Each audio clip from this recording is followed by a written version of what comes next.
바쁜데 미안합니다. 네. 이거 10분 만에 한번 외워봐요. 10분 만에. 지금 이거를 10분 만에 외우라고요? 네. 어떻게 외울 거예요? 저요? 네. 저는 포기할 건데요. 저는 이거 10분 만에 못해요. 우리는 할 수 있다. 아, 할 수 있다고요? 할 수 있다. 아, 우리 윤경님, 이게 항생제 종류인데 요거를 만약에 10분 만에 외우라고 그래요. 그러면 어떻게 외울 것 같아요? 철자는 못 외우지만 대충 약간 그림처럼 외워서 그림처럼 외운다. 나중에 디테일을 채우지 않을까요? 역시 우리 디자이너는 다르네. 기사님, 네. 요거 10분 안에 외우라고 그러면 어떻게 외울 거예요? 이거 10분 안에 외울 수가 있어요, 이거는? 아니, 너무 어려운데요? 아니, 안 외우고 싶어.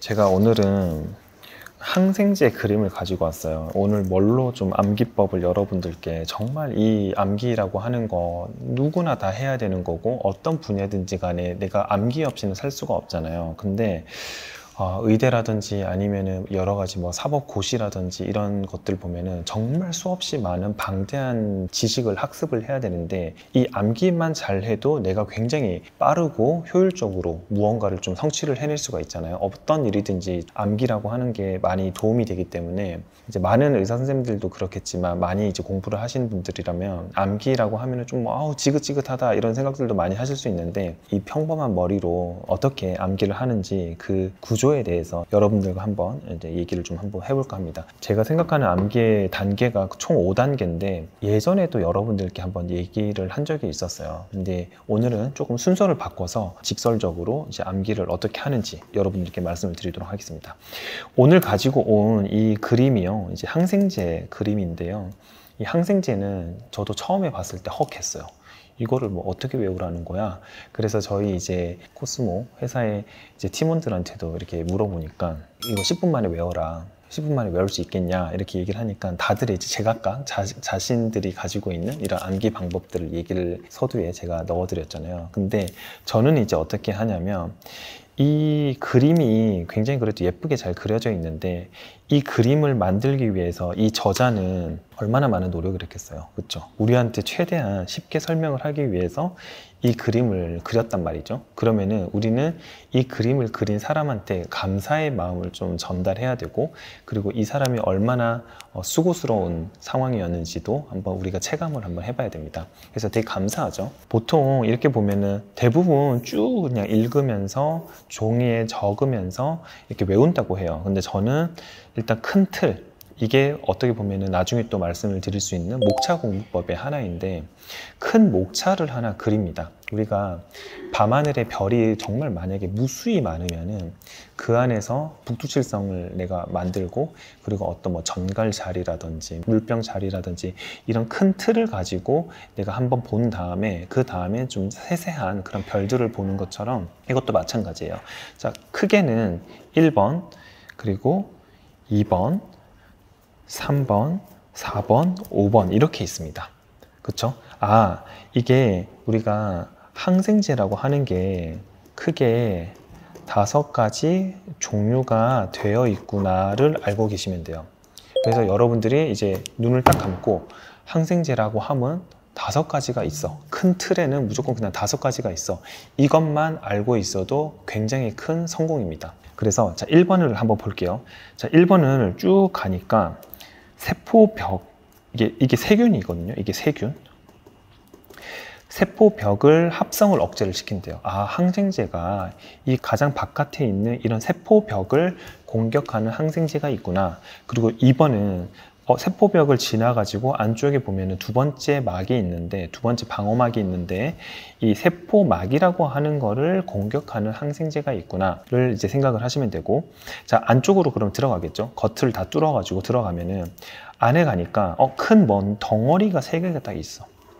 DNA 같은 애들이 있고, 그리고 어떤 덩어리 같은 애들이 있고, 리보솜이라고 하는데, 그리고 엽산이라고 하는 폴릭 애시드죠. 엽산이라고 하는 애 큰 덩어리가 3개가 있는 거야. 그래서 3번은 이 리보솜이라고 하는 이게 단백질 덩어리를 합성을 억제를 시키니까 세균이 죽어버리겠구나, 이 생각을 하면 되는 거죠. 자, 4번은요, DNA하고 mRNA하고 이런 것들 핵산이라고 하는데, 이 DNA하고 RNA 같은 애들을 합성을 억제를 해주는 게 또 이 항생제의 역할이구나. 자, 마지막 5번째는 이 마지막 덩어리, 엽산을 합성을 억제시키는 게 또 이 항생제의 역할이구나. 아, 그러니까 벽이 있는 방어막 2군데가 있는데, 세포벽이랑 세포막이 있었고, 안쪽에는 큰 세 덩어리가 있었는데 엽산하고 핵산하고 리보솜, 이 3가지를 망쳐버리면 이 세균은 죽어버리는 거구나를 이해를 하시면 돼요. 처음부터 절대 이렇게 외우시면 안 되는 거죠. 자, 그러면은 이렇게 덮습니다. 덮어요. 자, 우리가 2번째 중요한 게 아웃풋 연습이거든요. 내가 큰 틀을 잡았으면 아웃풋 연습을 하는 거예요. 입으로 하셔도 좋고, 나중에는 손으로 이렇게 직접 적으시는 게 가장 좋습니다. 자, 우리가 항생제를 방금 공부를 했는데, 항생제는 크게 5종류가 있었어. 근데 항생제가 세균이 이렇게 있으면 얘네들이 막을 2개를 갖고 있는데, 세포벽을 망가뜨리는 거, 세포막을 망가뜨리는 거, 큰 덩어리 3개가 있는데, 하나는 리보솜이라고 하는 단백질을 망가뜨리는 거, 하나는 핵산을 망가뜨리는 거, 하나는 엽산을 망가뜨리는 거.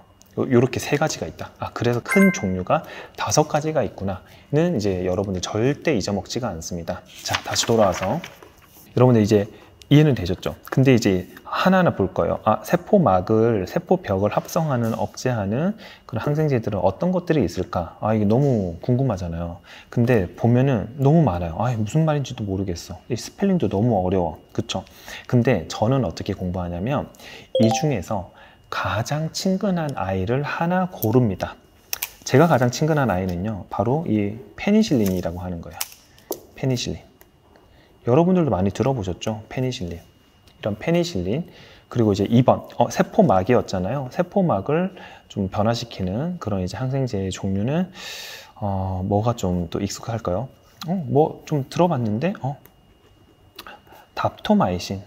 뭔가 좀 막을 좀 깨트렸으니까 좀 답답하기도 하고, 답토마이신. 이 한 개만 딱 외웁니다. 하나만. 자, 그리고 3번. 우리가 단백질, 아까 리보솜이라고 하는 단백질을 억제시키는 거, 뭐 이게 되게 너무 많잖아요. 너무너무 많은데, 그 중에서 나는 이거 여드름균에서 많이 치료를 했던 거다. 우리 왜 크레오신티 이런 거 있잖아요. 클린다마이신, 이런 것들이 있구나. 자, 4번은 핵산을 억제시켜주는 그런 항생제, 또 제일 익숙한 항생제를 한번 찾아보는 거예요. 리팜핀 이런 것들도 좀 들어봤어. 리팜핀. 자, 그리고 마지막 5번째, 엽산의 협성을 억제시키는 거. 아, 이거 2개 다 뭔가 좀 어렵긴 한데, 너무 어렵네. 그래서 설포나마이드. 아, 슬프네. 설포나마이드. 아는 게 없어서 슬프네. 설포나마이드. 이런 식으로 한 개씩만 외웁니다. 자, 그러면은 처음에는 페니실린이 있었죠. 그리고 세포막까지 없애니까 좀 답답했다. 답토마이신이 있었죠. 그리고 클린다마이신, 여드름균 치료할 때 쓰는 클린다마이신이 있었죠. 그리고 리팜핀이 있었죠. 그리고 아무것도 잘 몰라가지고 슬포나마이드 있었죠. 이렇게 5가지 정도만 외웁니다. 그래서 여러분들이 이 항생제 파트는 이제 덮어버리는 거예요. 이제 덮어. 그래서 여러분들이 계속 외우시면서 항생제 5종류가 있었는데, 크게 막이 2가지가 있었고, 안쪽에 큰 3덩어리가 있었는데, 거기에 각각에 해당하는 항생제들은 일단 1개씩은 다 외웠어. 그죠? 1개씩은 다 외웠어요. 그래서 저는 이 정도 선에서 이제 암기를 거의 다 끝내는 편이에요. 왜냐하면 한 번에, 물론 머리가 너무 똑똑하신 분들은 한 번에 여러 가지를 다 외우실 수가 있지만, 저는 그게 안 돼요. 왜냐하면 제가 이걸 다 외우잖아요. 이 항생제가 여기에 해당됐던 건지 여기에 해당됐던 건지 이거를 제가 헷갈려 버려요. 그래서 이거는 그럼 언제 외우냐? 나중에 복습할 때 하나하나씩 더 추가해서 외웁니다. 그래야지 안 헷갈려요. 그래야지 확실히 더 외울 수가 있어요. 그래서 저는 이 항생제 이렇게 외웠으면은 제가 잠자기 전이라든지 이거를 굉장히 빠르게 콩나물에 물 주듯이 그냥 빠르게 훑습니다. 그래서 눈으로 되게 익숙하게 만드는 거죠. 아, 페니실린이랑 한 개만 더 외워볼까? 카바페넴, 그리고 뭐 세팔로스포린, 이 정도 그냥 눈에 더 익히자 정도로 암기를 하는 거죠. 그리고 이제 2번에서는 폴리마이신, 우리가 답토마이신 보다 보면은 밑에 또 폴리마이신즈 이것도 눈에 또 들어오거든요. 그래서 이렇게 눈으로만 익히는 그런 연습들을 많이 합니다. 그래서 잠자기 전에 이렇게 한 번 더 복습을 해주고요. 그리고 저는 또 내일 아침에 이거를 한 번 더 복습을 해줍니다. 그래야지 우리가 잠자기 전에 이거 2개를 더 눈으로 익혔잖아요. 그러면은 내일 아침에는 이 3개 정도를 또 눈으로 더 익힙니다. 그래서 내일 아침에 한 번 더 복습을 해주고 한 3일 뒤에 한 번 더 복습을 해주고 일주일 뒤에 한 번 더 복습을 해줄 때 이게 비로소 완성이 되는 거죠. 그래서 대부분의 공부라고 하는 게, 암기라고 하는 게 저희가 순간적으로 이렇게 암기하는 것도 있는데 가장 중요한 거는 우리가 눈을 감았을 때도 머릿속으로 확 떠오르는 그런 것들 있죠. 항생제는 5가지 종류가 있었고 5가지 중에서 내가 1개씩은 다 알고 있어. 이거는 반드시 떠올리셔야 돼요. 그게 큰 나무 가지라고 생각을 하시면 돼요. 그래서 나무로 치면은 우리가 나무가 있으면은 사실 그 나무에 세세한 그런 잔잔한 가지들은 생각이 나지는 않아도 이 큰 덩어리의 가지들은 기억을 하고 있어야 되거든요. 그렇기 때문에 이 큰 가지들은 내가 무조건 가지고 간다라는 마인드로 공부를 하셔야 되고, 이 잔잔한 우리가 이파리라든지 좀 잔가지라든지 이런 것들은 내가 잠자기 전에 그리고 3일 뒤에 일주일 뒤에 복습을 하시면서 더 이렇게 풍성하게 채워나간다라고 생각을 하셔야 됩니다. 그래서 제가 보통 이제 암기법을 5단계 암기법이라고 말씀을 드리는 것 중에 하나가 뭐냐면요. 자, 5가지가 있는데, 첫 번째로는 이제 집중하는 시간이 사람마다 다 다르기 때문에 이제 저 같은 경우는 이제 처음 내가 암기를 하고 공부를 한다 하시면은 20분 정도 공부를 하시고 5분 정도 휴식. 우리가 초등학교 때는 30분 정도 수업하고 10분 정도 휴식하고 이렇게 하는 이유가 집중 시간이 짧기 때문에 그래요. 그래서 집중하는 시간을 그래도 처음에는 20분에서 30분 정도 공부하고 5분에서 10분 정도 휴식하는 그런 타이밍으로 공부를 해보시고, 목차라고 하는 거는 제가 아까 말씀드렸죠. 그 가장 큰 가지. 그래서 그 목차에서 방금 제가 얘기했던 항생제 종류 5가지가 있잖아요. 그런 것들이 이제 바로 이제 목차 공부법이고, 자, 이해하고 암기라고 하는 거는요, 제가 아까 세포막을 부시고 세포벽을 부시고 안쪽에 있는 큰 덩어리 3개가 있던 그거를 이제 내가 그림을 그리면서 스토리를 만들면서 그렇게 이해를 하면서 암기를 하는 거예요. 아, 세포벽이 부서지면은 여기가 세균들을 막아주고 보호해주는 벽인데 이게 없어지면은 세균들이 죽는 거구나. 그리고 두 번째 보호막인 세포막도 없어지면은 세균들이 죽을 수밖에 없겠구나. 근데 이 3가지 덩어리가 세균에 있어서 굉장히 중요한 역할을 하는데 이 중에서 한 개라도 없어지면은 세균들이 죽을 수가 있겠구나. 그래서 항생제라고 하는 개념이 생겼구나를 이제 이해를 하시고 암기를 하시는 거죠. 그리고 이제 반복 주기는 제가 아까 말씀드린 것처럼 잠자기 전, 그리고 3일 뒤, 그리고 일주일 뒤 이렇게 복습을 하시면서 조금 더 풍성하게 만들어 나가시면서 공부를 하시는 거죠. 그리고 이제 아웃풋 연습, 이게 또 되게 중요합니다. 이게 정말 중요한데, 아웃풋 연습만 잘 돼도 내가 공부를 그리고 암기를 굉장히 잘할 수가 있습니다. 아웃풋 연습이라고 하는 거는요, 내가 가지고 있는 큰 가지 있잖아요. 제가 아까 말씀드렸던 큰 가지를 말로 설명할 수 있어야 되고, 그리고 글로 적을 수 있어야 돼요. 그래서 이거 2가지가 잘 되면은 굉장히 잘할 수가 있는데, 대부분 사람들이 말로 설명할 수 있다고 해가지고 내가 아웃풋을 굉장히 잘한다라고 착각하는 경우가 많습니다. 아웃풋이라고 하는 거는요, 내가 말로 설명하는 것 뿐만 아니라 내가 말로 얘기했던 그런 내용들을 글로 정리를 할 수 있어야지 비로소 내 공부가 완벽해지는 겁니다. 그래서 우리가 처음에는 한 2회독, 3회독, 5회독 이렇게 공부를 할 때는 아웃풋을 말로 이렇게 설명을 하지만, 우리가 시험 직전에 혹은 시험이 한 일주일 정도 앞두고 있을 때는 우리가 말로 했던 그런 아웃풋들을 글로 한번 정리를 해서, 그래서 오답노트라든지 이런 거를 만드는 이유가 여기 있거든요. 글로 정리를 해서 완벽하게 내 걸로 만들 수 있을 때 결국은 그래서 여러분들 그때 고득점이라든지 그리고 완벽한 암기로 이어질 수가 있는 거죠.